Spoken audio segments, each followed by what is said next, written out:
have faith in God. Once a teacher had a disciple who used to live in a hermitage. One day, the disciple was going somewhere. దేవునిపై విశ్వాసం కలిగి ఉండండి. ఒకప్పుడు ఒక గురువుకు ఒక శిష్యుడు ఉండేవాడు. అతను ఆశ్రమంలో నివసించేవాడు. ఒకరోజు శిష్యుడు ఎక్కడికో వెళ్తున్నాడు. He hadn't gone too far when suddenly it started raining.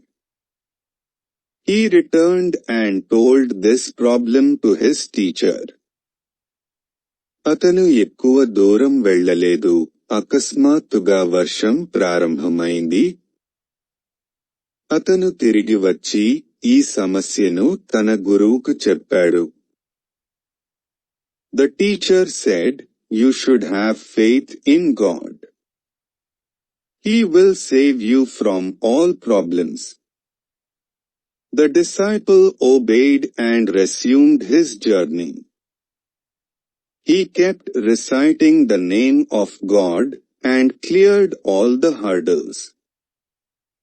నీకు భగవంతునిపై విశ్వాసం ఉండాలి. అతను నిన్ను అన్ని సమస్యల నుండి రక్షిస్తాడు అని గురువు అతనికి చెప్పారు. శిష్యుడు విధేయతతో తన ప్రయాణాన్ని కొనసాగించాడు. భగవంతుని నామస్మరణ చేస్తూ అడ్డంకులన్నింటినీ తొలగించుకున్నాడు. Next day, the teacher had to go on the same route. When he reached a deep drain, he doubted whether God would save him or not. The teacher got drowned. Thus, doubt drowns you and faith saves you.